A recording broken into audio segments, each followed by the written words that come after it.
Welcome back to Ranjini YouTube channel. ಮೊದಲನೇದಾಗಿ GDS ಅಲ್ಲಿ ಯಾರ್ಯಾರೆಲ್ಲ select ಆಗಿದ್ದೀರಾ ಅವ್ರಿಗೆಲ್ಲನೂ ಕೂಡ ನನ್ನ ಕಡೆಯಿಂದ ಕಂಗ್ರ್ಯಾಚುಲೇಷನ್ಸ್ ಹೇಳೋದಕ್ಕೆ ಇಷ್ಟಪಡ್ತೀನಿ.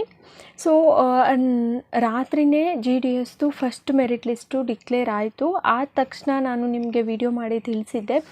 ಅದನ್ನು ತುಂಬ ಜನ ನೋಡಿಬಿಟ್ಟು ಚೆಕ್ ಕೂಡ ಮಾಡ್ಕೊಂಡಿದ್ದೀರಾ, ತುಂಬ ಜನ ಸೆಲೆಕ್ಟ್ ಕೂಡ ಆಗಿದ್ದೀರಾ. ಹಾಗೆ ಸ್ವಲ್ಪ ಜನ ಸೆಲೆಕ್ಟ್ ಆಗಿಲ್ವಲ್ಲ ಅವರು ಕೂಡ ಮೆಸೇಜ್ ಮಾಡ್ತಾ ಇದ್ದೀರಾ, ಸೊ ನಮ್ಮದು ಸೆಲೆಕ್ಟ್ ಆಗಿಲ್ಲ, ಸೆಕೆಂಡ್ ಮೆರಿಟ್ ಲಿಸ್ಟ್ ಯಾವಾಗ ಏನು ಅಂತ ಹೇಳಿಬಿಟ್ಟು. ಹಾಗೆಯೇ ಇನ್ನೊಂದು ವಿಷಯ ಹೇಳಬೇಕಿತ್ತು. ನಾನು ನಿನ್ನೆ ವಿಡಿಯೋ ಮಾಡುವಾಗ ಅಂದರೆ ತುಂಬ ಅರ್ಜೆಂಟಲ್ಲಿ ಬೇಗ ತಿಳಿಸ್ಬೇಕು ಸಬ್ಸ್ಕ್ರೈಬರ್ಸ್ಗೆ ಅಂತ ಹೇಳಿಬಿಟ್ಟು ವಿಡಿಯೋ ಮಾಡುವಾಗ PDF ಬಂದುಬಿಟ್ಟು ಲಾಸ್ಟ್ ಇಯರ್ದು ಡೌನ್ಲೋಡ್ ಆಗಿದೆ. ಅದಕ್ಕೆ ನಾನು ಸಾರಿ ಕೇಳೋದಕ್ಕೆ ಇಷ್ಟಪಡ್ತೀನಿ. ಬಟ್ ಪ್ರೋಸೆಸ್ ಎಲ್ಲ ಸೇಮು, ನೀವು ಚೆಕ್ ಮಾಡಿದರೆ ಗೊತ್ತಿರುತ್ತೆ, ನಿಮಗೆ ಈ ವರ್ಷದೇ ಓಪನ್ ಆಗುತ್ತೆ. ಸೊ ಅದಕ್ಕೋಸ್ಕರ ನಾನು ಸಾರಿ ಕೇಳೋದಕ್ಕೆ ಇಷ್ಟಪಡ್ತೀನಿ. ಮೊದಲನೇದಾಗಿ ಆ ಒಂದು PDF ಅಲ್ಲಿ ಡಿವಿಷನ್ ಅಂದರೆ ಯಾವ ಡಿವಿಷನ್ಗೆ ನೀವು ಡಾಕ್ಯುಮೆಂಟ್ ವೆರಿಫಿಕೇಷನ್ಗೆ ಹೋಗಬೇಕು ಅಂತಲೂ ಕೂಡ ಇತ್ತು. ಬಟ್ ಈ ವರ್ಷ ಬಿಟ್ಟಿರೋ ಅಂಥ PDF ಏನಿದೆ ಆ PDF ಅಲ್ಲಿ ಯಾವ ಡಿವಿಷನ್ಗೆ ನೀವು ಡಾಕ್ಯುಮೆಂಟ್ ವೆರಿಫಿಕೇಷನ್ಗೆ ಹೋಗಬೇಕು ಅಂತ ಕೊಟ್ಟಿಲ್ಲ. ಆದರೆ ನಾನು ಈ ವಿಡಿಯೋದಲ್ಲಿ ನಿಮಗೆ ಕ್ಲಿಯರಾಗಿ ತಿಳಿಸ್ಕೊಡ್ತೀನಿ ಯಾವ ಒಂದು ಡಿವಿಷನ್ಗೆ ನೀವು ಡಾಕ್ಯುಮೆಂಟ್ ವೆರಿಫಿಕೇಷನ್ಗೆ ಹೋಗಬೇಕು, ಯಾವ ಡೇಟಿನ ಒಳಗಡೆ ಹೋಗಬೇಕು, ಅಂದರೆ ಲಾಸ್ಟ್ ಡೇಟ್ ಏನು ಡಾಕ್ಯುಮೆಂಟ್ ವೆರಿಫಿಕೇಷನ್ಗೆ ಎಲ್ಲನೂ ಕೂಡ ತಿಳಿಸ್ಕೊಡ್ತೀನಿ. ಓಕೆನಾ? ವಿಡಿಯೋನ ಸ್ಕಿಪ್ ಮಾಡದೆ ಪೂರ್ತಿಯಾಗಿ ನೋಡಿ, ನಿಮಗೆ ಇನ್ಫಾರ್ಮೇಷನ್ನು ಸಿಕ್ಕೇ ಸಿಗುತ್ತೆ. ಸೊ ಬನ್ನಿ ವಿಡಿಯೋನ ಸ್ಟಾರ್ಟ್ ಮಾಡೋಣ. ಮೊದಲನೇದಾಗಿ ಯಾವ ರೀತಿಯಾಗಿ ಆ PDFನ ಡೌನ್ಲೋಡ್ ಮಾಡಬೇಕು ಅಂತ ಹೇಳ್ಬಿಟ್ಟು ಸಿಂಪಲ್ಲಾಗಿ ಬೇಗ ತೋರಿಸ್ಬಿಡ್ತೀನಿ. ಬನ್ನಿ ಸ್ಕ್ರೀನ್ ಮೇಲೆ ಹೋಗ್ಬಿಡೋಣ. ಸೊ ಅಲ್ಲೇ ನಿಮಗೆ ಎಕ್ಸ್ಪ್ಲೈನ್ ಮಾಡ್ತೀನಿ ಯಾವ ಒಂದು ಡಿವಿಷನ್ಗೆ ನೀವು ಡಾಕ್ಯುಮೆಂಟ್ ವೆರಿಫಿಕೇಷನ್ಗೆ ಹೋಗಬೇಕು ಏನು ಅಂತ ಹೇಳ್ಬಿಟ್ಟು. ಬನ್ನಿ ಸ್ಟಾರ್ಟ್ ಮಾಡೋಣ.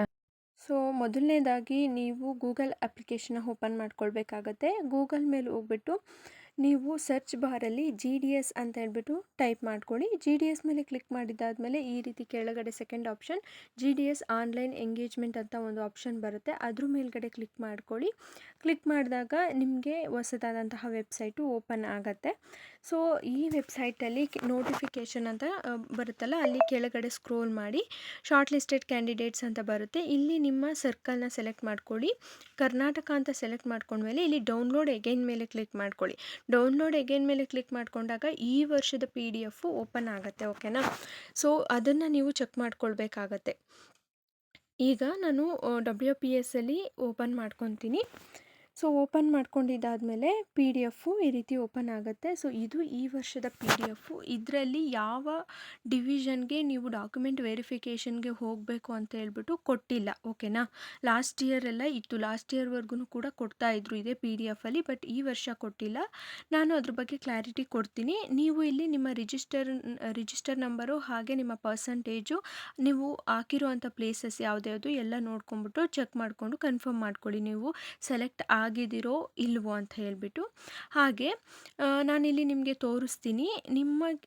ನೀವು ಡಾಕ್ಯುಮೆಂಟ್ ವೆರಿಫಿಕೇಷನ್ಗೆ ಹೋಗೋದಕ್ಕೆ ಲಾಸ್ಟ್ ಡೇಟ್ ಏನು ಅಂತ ಅಂದರೆ 23/3/2026 ಅಂತಂದರೆ ಇನ್ನು 15 ದಿನ. ನಾನು ತುಂಬ ವಿಡಿಯೋದಲ್ಲಿ ಹೇಳಿದ್ದೆ 15 ದಿನ ಮಾತ್ರ ಇರುತ್ತೆ ಟೈಮು ಡಾಕ್ಯುಮೆಂಟ್ ವೆರಿಫಿಕೇಷನ್ಗೆ ಅಂತ. ಇಲ್ಲಿ ಕೊಟ್ಟಿದ್ದಾರೆ, ನೀವು ನೋಡ್ಬೋದು. 23/3/2026 ಒಳಗಡೆ ನೀವು ಡಾಕ್ಯುಮೆಂಟ್ ವೆರಿಫಿಕೇಷನ್ನ ಮಾಡಿಸ್ಕೊಳ್ಬೇಕಾಗತ್ತೆ. ಓಕೆನಾ? ಇದು ನಿಮ್ಮ ಡಾಕ್ಯುಮೆಂಟ್ ವೆರಿಫಿಕೇಷನ್ಗೆ ಇರುವಂಥ ಕೊನೆ ದಿನ. ಇದರೊಳಗಡೆ ನೀವು ಹೋಗಿ ಆದಷ್ಟು ಬೇಗ ಹೋದರೆ ಒಳ್ಳೆಯದು.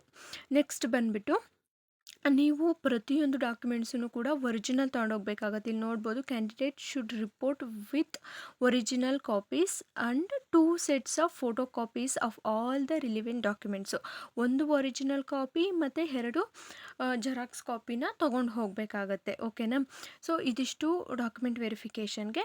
ನೀವು ಇನ್ನೊಂದು ಕೇಳ್ತಿದ್ದಂಥ ಡೌಟ್ ಏನು ಅಂತಂದರೆ ಡಾಕ್ಯುಮೆಂಟ್ ವೆರಿಫಿಕೇಷನ್ಗೆ ಯಾವ ಡಿವಿಷನ್ಗೆ ಹೋಗಬೇಕು ಅಂತ ಹೇಳ್ಬಿಟ್ಟು, ಅದು ಕೂಡ ಇಲ್ಲಿ ಕ್ಲಿಯರಾಗಿ ಕೊಟ್ಟಿದ್ದಾರೆ. ನಾನು ತೋರಿಸ್ತೀನಿ ನೋಡಿ.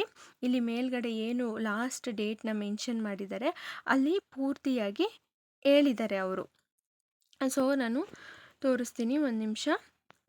ಇಲ್ಲಿ ಪ್ರತಿಯೊಂದು ಡಿವಿಷನ್ದು ಕೂಡ ಇದೆ, ನೀವು ಚೆಕ್ ಮಾಡ್ಕೊಳ್ಳಿ. ನೀವು ಯಾವ ಡಿಸ್ಟಿಕ್ಕಿಗೆ ಹಾಕಿದ್ದೀರಾ ಅಲ್ಲಿ ಅದನ್ನು ನೋಡ್ಬಿಟ್ಟು ಇಲ್ಲಿ ನೋಡ್ಬೋದು. Shortlisted candidate should get the documents verified at the divisional office of the division to which they are selected ಅಂತ ಹೇಳ್ಬಿಟ್ಟು.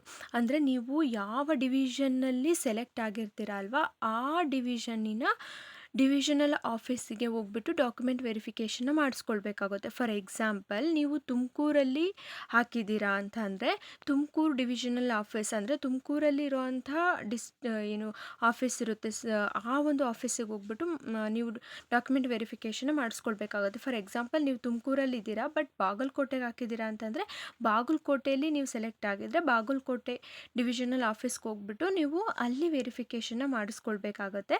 ಸೊ ಅದನ್ನು ಕ್ಲಿಯರಾಗಿ ಕೊಟ್ಟಿದ್ದಾರೆ. ನೀವು ಯಾವುದೇ ಡಿವಿಷನ್ ಆಗಿರ್ಬೋದು, ಯಾವ ಡಿಸ್ಟಿಕ್ಕಲ್ಲಿ ನೀವು ಸೆಲೆಕ್ಟ್ ಆಗಿರ್ತೀರ ಅಲ್ವಾ, ಆ ಡಿಸ್ಟಿಕ್ಕಲ್ಲಿರೋ ಅಂಥ ಪೋಸ್ಟ್ ಆಫೀಸ್ಗೆ ಹೋಗ್ಬಿಟ್ಟು ನೀವು ನಿಮ್ಮ ಡಾಕ್ಯುಮೆಂಟ್ ವೆರಿಫಿಕೇಷನ್ನ ಮಾಡಿಸ್ಕೊಳ್ಬೇಕಾಗತ್ತೆ. ಸೊ ಇದರಿಂದ ನಿಮಗೆ ಕ್ಲಾರಿಟಿ ಸಿಕ್ಕಿದೆ ಅಂತ ಅಂದ್ಕೊಂಡಿದ್ದೀನಿ, ಎಲ್ಲಿಗೆ ನೀವು ಡಾಕ್ಯುಮೆಂಟ್ ವೆರಿಫಿಕೇಷನ್ಗೆ ಹೋಗಬೇಕು ಅಂತ ಹೇಳ್ಬಿಟ್ಟು. ಓಕೆನಾ? ಸೊ ಇದಿಷ್ಟು ಡಾಕ್ಯುಮೆಂಟ್ ವೆರಿಫಿಕೇಷನ್ ಬಗ್ಗೆ.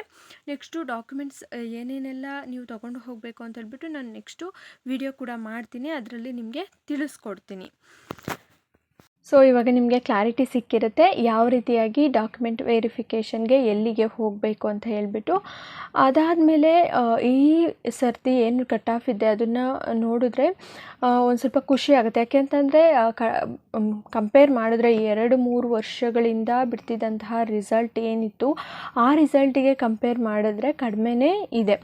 ಸೊ ಫಸ್ಟ್ ಮೆರಿಟ್ ಲಿಸ್ಟಲ್ಲಿ ನಾನು ಹೇಳ್ದಾಗೆ 95 ಮೇಲೇ ಇದೆ, PWDಗೆ ಮಾತ್ರ 92 ನಿಂತಿದೆ. ಓಕೆನಾ?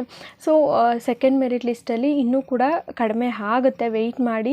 90% ಮೇಲಿರೋ ಅಂಥವ್ರದ್ದು ಖಂಡಿತವಾಗ್ಲೂ ಒಂದು 95% ಅಷ್ಟು ಹಾಗೆ ಆಗುತ್ತೆ. ಸೊ ವೆಯ್ಟ್ ಮಾಡಿ, ಪೇಷನ್ಸಿಂದ ಕಾಯಬೇಕಾಗತ್ತೆ. ಡಾಕ್ಯುಮೆಂಟ್ ವೆರಿಫಿಕೇಷನ್ಗೆ ಯಾರ್ಯಾರೆಲ್ಲ ಹೋಗಬೇಕು ಸೆಲೆಕ್ಟ್ ಆಗಿರೋ ಅಂಥವ್ರು ಅವರೆಲ್ಲ ನೀಟಾಗಿ ಡಾಕ್ಯುಮೆಂಟ್ಸ್ನ ತಗೊಂಡು 23ನೇ ತಾರೀಕು ಒಳಗಡೆ ನೀವು ಆದಷ್ಟು ಬೇಗ ಹೋಗಿ. ಯಾಕೆ ಅಂತ ಅಂದರೆ ಅಕಸ್ಮಾತು ನಿಮಗೆ ಯಾವುದಾದ್ರೂ ಡಾಕ್ಯುಮೆಂಟ್ಸು ಸರಿ ಇಲ್ಲ ಅಂತ ಹೇಳಿದ್ರು ಕೂಡ ನಿಮಗೆ ಟೈಮ್ ಇರುತ್ತೆ, ಅಂದರೆ 23 ಒಳಗಡೆ ನೀವು ಮತ್ತೆ ಸಬ್ಮಿಟ್ ಮಾಡ್ಬೋದು. ಹಾಗಾಗಿ ಬೇಗ ಹೋಗ್ಬಿಟ್ಟು ಡಾಕ್ಯುಮೆಂಟ್ ವೆರಿಫಿಕೇಷನ್ನ ಮಾಡಿಸ್ಕೊಳ್ಳಿ. ಮತ್ತು ಏನಾದರೂ ಸರ್ಟಿಫಿಕೇಟ್ ಬೇಕು ಅಂತಂದರೂ ಕೂಡ ರೆಡಿ ಮಾಡಿಸ್ಕೊಳ್ಬೋದು. ಹಾಗಾಗಿ ಹೇಳ್ತಾ ಇದ್ದೀನಿ, ಸಾಧ್ಯ ಆದಷ್ಟು ಬೇಗ ಡಾಕ್ಯುಮೆಂಟ್ ವೆರಿಫಿಕೇಷನ್ನ ಮಾಡಿಸ್ಕೊಳ್ಳಿ. ಮತ್ತು ಡಾಕ್ಯುಮೆಂಟ್ ವೆರಿಫಿಕೇಷನ್ಗೆ ಏನೇನೆಲ್ಲ ಡಾಕ್ಯುಮೆಂಟ್ಸ್ನ ತೊಗೊಂಡು ಹೋಗಬೇಕು ಅಂತಲೂ ಕೂಡ ನಾನು ಈಗಾಗಲೇ ವಿಡಿಯೋ ಮಾಡಿದ್ದೀನಿ. ನೆಕ್ಸ್ಟ್ ವಿಡಿಯೋದಲ್ಲಿ ಇನ್ನೂ ನೀಟಾಗಿ ಕ್ಲಿಯರಾಗಿ ಆ ಒಂದು ನೋಟಿಫಿಕೇಷನಲ್ಲಿ ಯಾವ ಥರ ಡಾಕ್ಯುಮೆಂಟ್ಸ್ ಇದೆ ಪ್ರತಿಯೊಂದನ್ನು ಕೂಡ ನಿಮಗೆ ತಿಳಿಸ್ಕೊಡ್ತೀನಿ. ಸೊ ನಾನು ಹೇಳುವಂಥ ಅಷ್ಟು ಡಾಕ್ಯುಮೆಂಟ್ಸ್ನ ನೀವು ಒರಿಜಿನಲ್ ತೊಗೊಂಡೋಗಿ 2 ಸೆಟ್ಟು ಕಾಪಿ ಮಾಡಿಕೊಂಡು, ಅಂದರೆ ಜೆರಾಕ್ಸ್ ಕಾಪಿನ ತೊಗೊಂಡು ಹೋಗಿ ಡಾಕ್ಯುಮೆಂಟ್ ವೆರಿಫಿಕೇಷನಲ್ಲಿ ಖಂಡಿತ ಸೆಲೆಕ್ಟ್ ಆಗುತ್ತೆ. ಸೊ ಇದು ಕಟ್ ಆಫ್ ಆಯಿತು, ಅಂದರೆ ಎಷ್ಟು ಕಟ್ ಆಫ್ ಏನು ಅಂತ ಹೇಳಿಬಿಟ್ಟು ಸೆಕೆಂಡ್ ಮೆರಿಟ್ ಲಿಸ್ಟಲ್ಲಿ ಖಂಡಿತ ಇನ್ನೂ ಸ್ವಲ್ಪ ಕಡಿಮೆ ಕಟ್ ಆಫೇ ನಿಲ್ಲುತ್ತೆ. ನಿಮಗೆ ಕ್ಲಾರಿಟಿ ಸಿಕ್ಕಿದೆ ಅಂತ ಅಂದ್ಕೊಂಡಿದ್ದೀನಿ, ಯಾವ ರೀತಿಯಾಗಿ ನೀವು ಎಲ್ಲಿಗೆ ಡಾಕ್ಯುಮೆಂಟ್ ವೆರಿಫಿಕೇಷನ್ಗೆ ಹೋಗಬೇಕು ಏನು ಅಂತ ಹೇಳ್ಬಿಟ್ಟು. ಈ ವಿಡಿಯೋ ಇನ್ಫಾರ್ಮೇಟಿವ್ ಆಗಿದ್ದರೆ ದಯವಿಟ್ಟು ಲೈಕ್ ಮಾಡಿ, ಶೇರ್ ಮಾಡಿ, ಕಮೆಂಟ್ ಮಾಡಿ. ಮತ್ತು ಇನ್ನೊಂದು ವಿಷಯ ಕೇಳ್ತಾ ಇದ್ದೀರಾ ಎಲ್ಲರೂ ಕೂಡ, ನಂದು ರಿಜಿಸ್ಟರ್ ನಂಬರು ಇದೆ ಬಟ್ ಇನ್ನೂ ಮೇಲ್ ಬಂದಿಲ್ಲ, SMS ಬಂದಿಲ್ಲ ಅಂತ ಹೇಳ್ಬಿಟ್ಟು ಸ್ವಲ್ಪ ಟೈಮ್ ಆಗುತ್ತೆ. ಇವತ್ತು ಸಂಜೆ ಒಳಗಡೆ ನಿಮಗೆಲ್ಲರಿಗೂ ಕೂಡ ಮೇಲ್ ಬರುತ್ತೆ. ಮೇಲ್ ಕೆಲವೊಂದು ಸರಿ ಬರೋದಿಲ್ಲ, ಅಕಸ್ಮಾತ್ ಮೊಬೈಲ್ ನಂಬರ್ ಏನಾದರೂ ಮಿಸ್ ಆಗಿ ಕೊಟ್ಟಿರ್ತೀರ, ಇಲ್ಲ ಮೇಲ್ ರಾಂಗ್ ಆಗಿ ಕೊಟ್ಟಿರ್ತೀರ ಅಂತಂದರೆ ಆವಾಗ ಬರೋದಿಲ್ಲ. ಆದರೂ ಕೂಡ ಏನು ಪ್ರಾಬ್ಲಮ್ ಇಲ್ಲ, ನಿಮಗೆ ರಿಸಲ್ಟಲ್ಲಿ ನಿಮ್ಮ ರಿಜಿಸ್ಟರ್ ನಂಬರು ಪರ್ಸೆಂಟೇಜ್ ಎಲ್ಲ ಕರೆಕ್ಟಾಗಿದೆ ಅಂತಂದರೆ ಖಂಡಿತವಾಗ್ಲೂ ನೀವು ಸೆಲೆಕ್ಟ್ ಆಗಿರ್ತೀರ. ಸೊ ನೀವು ಡಾಕ್ಯುಮೆಂಟ್ ವೆರಿಫಿಕೇಷನ್ಗೆ ಹೋಗಬೇಕಾಗತ್ತೆ. ಓಕೆನಾ? ಸೊ ಇದಿಷ್ಟು ಕೂಡ ನಾನು ಈ ವಿಡಿಯೋದಲ್ಲಿ ತಿಳಿಸ್ಕೊಡ್ಬೇಕು ಅಂತ ಹೇಳ್ಬಿಟ್ಟು ವಿಡಿಯೋ ಮಾಡಿದೆ. ನಿಮಗೆ ವಿಡಿಯೋ ಇನ್ಫಾರ್ಮೇಟಿವ್ ಆಗಿದ್ದರೆ ನಮ್ಮ ಚಾನಲ್ನ ಸಬ್ಸ್ಕ್ರೈಬ್ ಮಾಡ್ಕೊಳ್ಳಿ, ಇದೇ ರೀತಿಯಾಗಿ ಸಪೋರ್ಟ್ ಮಾಡಿ. Thank you.